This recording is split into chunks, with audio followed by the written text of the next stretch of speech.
God must really love rural America. Otherwise, why would he have made so much of it? I like that line of reasoning. I currently reside in southwest Kansas in a rural community. I grew up in eastern Ohio on a farm in a rural community. It is near and dear to my heart. I've lived in big cities, but my heart gravitates back to rural communities.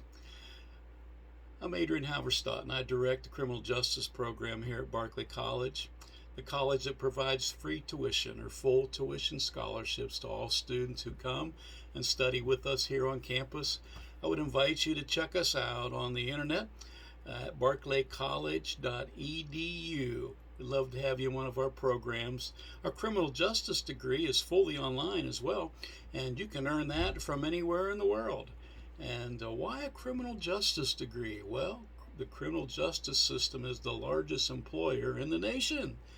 Nearly every community you go to has some aspect of criminal justice working in it, and they need employees. And so you could be educated and trained to go into this field that pays great benefits and has job security. And you can do that through Barclay College online. So God really does love rural communities. He made a lot of it. Let's talk about how rural communities and corrections go hand in hand today. What are the challenges? What are the needs? The people in this area that I live are second to none. They are just dear, sweet people. Their lives maintain a consistent level of excellence in everyday life. However, some of the services we provide these great people, our residents, are less than noteworthy and in need of improvement. The default response we often hear in rural communities is, well, we don't have the population or the tax base to provide the same services that they do in the large metropolitan areas. And in some ways, that's true. However, when addressing these inadequacies that we see in rural America, there needs to be a collaboration of residents and churches and local governments. Just saying we can't do it because we don't have the people and money is unacceptable. We need local citizens to engage the need and to volunteer both time and resources. We need churches to commit to organizing programs and equipping people and to focus their ministry in these critical areas that we need regarding criminal justice. Community governments must provide leadership and structure and processes. They need to be in communication with us on what is needed so that we can identify specific problems and fix them in our rural communities. One main area where such action is needed would be in corrections. Local jails and correctional centers seem to be off the radar for most non-urban folk today. Most of them know their taxes provide a community jail, salaries for law enforcement, jail staffing, and court employees. However, their understanding and involvement in the correctional system seems to end there. And perhaps this is just due in part of a lack of communication. They simply do not know. And we need to change that if that's the case. Our correction system in the United States should be a system of rehabilitation, whether it is rural or urban. Nationwide, 95% of all prisoners have a scheduled release date. Let me say that again. 95% of all of our prisoners who are incarcerated at this time have a release date. Statistics show that 700,000 each year will be released back into society. Most of them will not be rehabilitated and eventually will be released back into society with no support system, much less having a reentry coordinator or plan in place. We wonder why there is such a high recidivism rate, people returning back to jail and prison. Well, it's because we're not engaging at this level with reentry back into society, rehabilitation while they're in, or even structuring a plan for them when they do enter prison that will help them pass through to reintegration back into society successfully. Most people incarcerated, out of those 700,000 that will be released, they are simply left to figure it out for themselves. You know, we spend over $80 billion in the United States on corrections.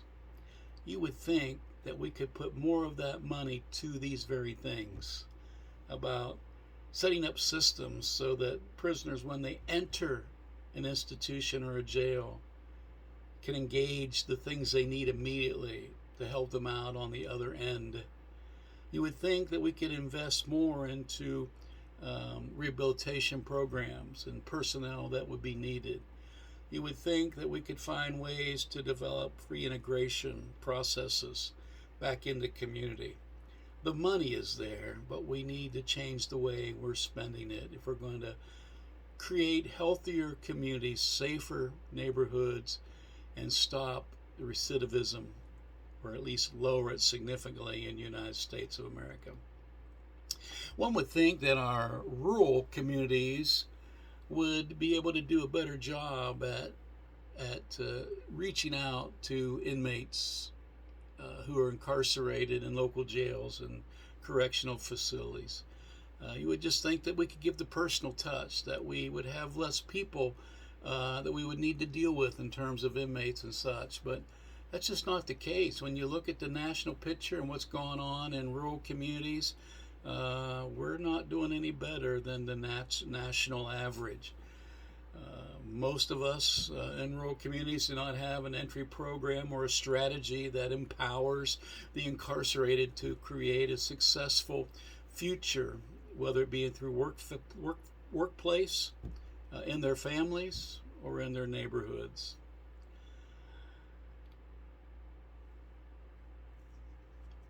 Some prisoners and local jail inmates need mental health services.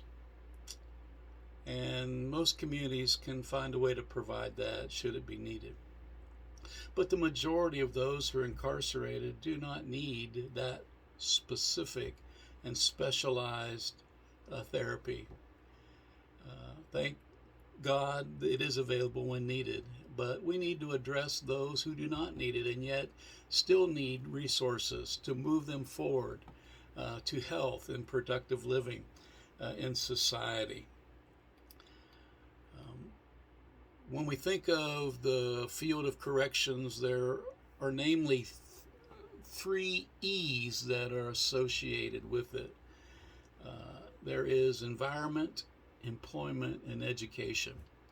And for reintegration and rehabilitation to take place, we must address all three of those, whether it's nationally in the big institutions or locally in our jails and correctional facilities.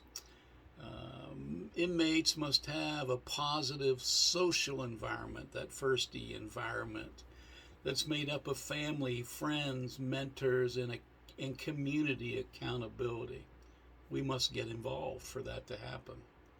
Also, they need skills and jobs to earn a living, so they need employment, and we need to be involved in that as well, helping them to connect with employers, helping them to find the skills and the tools that they may need to be successful in earning a living wage.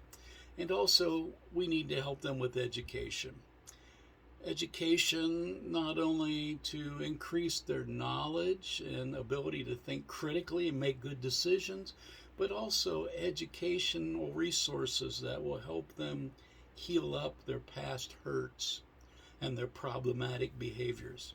Resources such as life skills, recovery, anger management, and the like.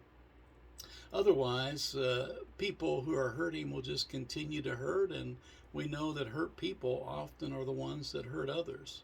So in order for the hurting to end, we must heal the hurts of our society. These dynamics exist in our rural communities, in our correctional systems.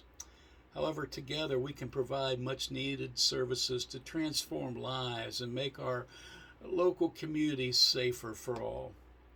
Studies show that people will change if community gets involved. Still, greater collaboration is needed in our local communities. We can do this. Let's get the conversation going.